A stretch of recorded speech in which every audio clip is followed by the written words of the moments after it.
ও পেছনে ঘুরতে বুঝতে পারছো না? হ্যাঁ, ও সব ধান্দায় ঘুরছে।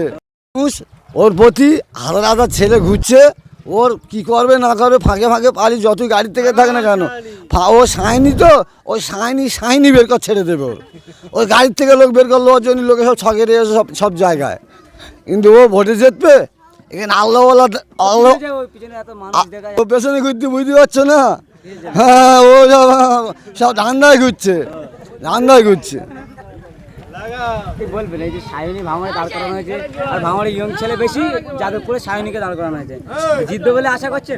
জিতবে, ও কোথায় চলে যাবে, পচা মাছের মতন ফেলে দিতে হবে ওকে। পিছনে মানুষ দেখা ও দেখা যাচ্ছে ওর জন্য ঘুরছে, ও নেবে বলে যাচ্ছে, ও সাইনকে। মানুষের এই অসহায় মানুষের পাশে দাঁড়ানো, এটাই। আইএসএফের নেতাদেরকে দেখা যাচ্ছে, কি বলবেন? তো আইএসএফের নেতারা তো বলেন বারবার যে তারা চাঁদা তুলে পার্টি চালায়, এমনটাই বারবার নওশাদ দিকে মুখে শোনা যায়। তারা বস্ত্র বিতরণ করছে, কি মেসেজ দেবেন শাসক দলকে? শাসক দল তো তাদের বাক্সের তলায় টাকা পাওয়া যাচ্ছে বা খাটের তলায়, তারা এরকম বস্ত্র বেতন দেখা যাচ্ছে না, বিষয়টা কি? এখানে টিএমসি বলে তো আর কিছু নেই, এমনি নীল হয়ে রয়েছে। ভাঙড় মানে আইএসএফের ঘাঁটি।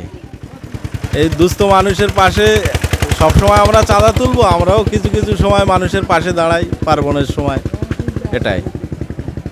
কি আইএসএফের নেতারা জড়িত আছে যে বস্ত্র বিতরণ হচ্ছে, এরা কি আইএসএফের নেতারা জড়িত আছে? হ্যাঁ, জড়িত আছে, প্লাস ক্লাবের উদ্যোগে হচ্ছে এটা, এটাই। বলবেন একটু, কি জানাবেন এই ঈদের সময় মানুষদেরকে, কি জানাতে চাই? ঈদের সময় মানুষের পাশে আমরা একটু সামান্য একটু সহযোগিতা, এটাই।